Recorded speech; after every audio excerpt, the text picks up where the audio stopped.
Okay, let's go next to God. I always struggle with this. Uh, Elisa Medua from Dallas. Did I get it right this time? Oh,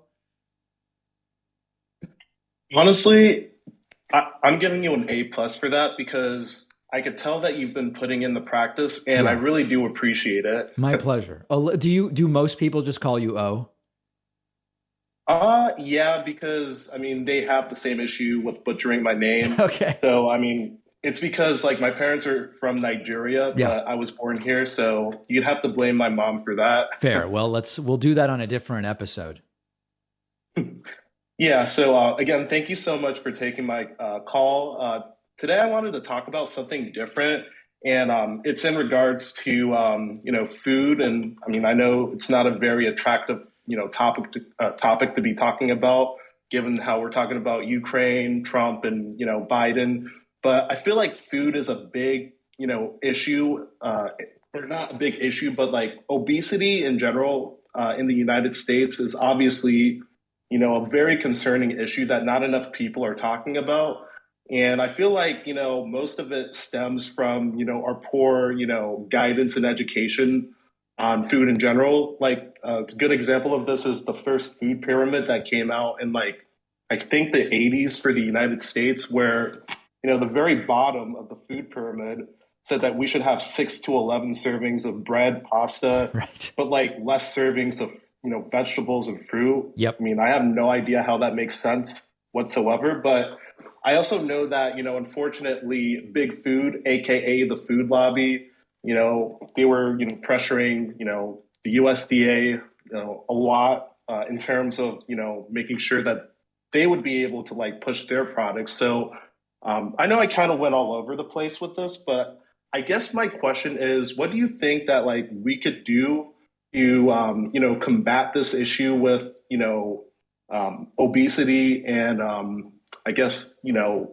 yeah, like what do you think that we could do It's such a big to topic. I reduce mean, it? there's so many issues here, and oh man, and it also gets very touchy politically to talk about obesity.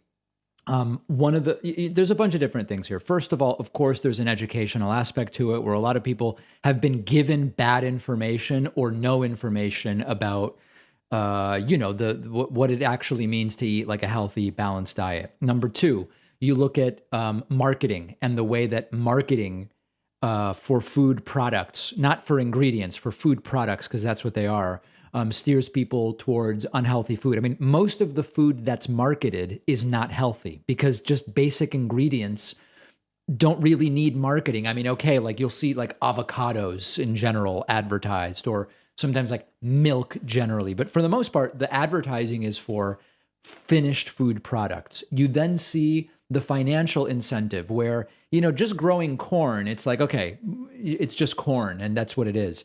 But if you can separate corn into 10 different products and then use them as additives and you can generate more profit, but you're also giving people extremely processed items. Habits that are set by parents for young kids and the age at which kids start having juice and soda and candy and this type of thing. There's so many different things here that it is just a massive problem to get our head around, and there's no easy solution at this point.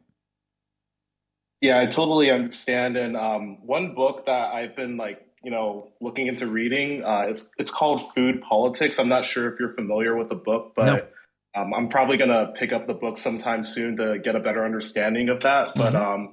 yeah, thank you so much for taking my call. And really quick, special shout out to David Pepper.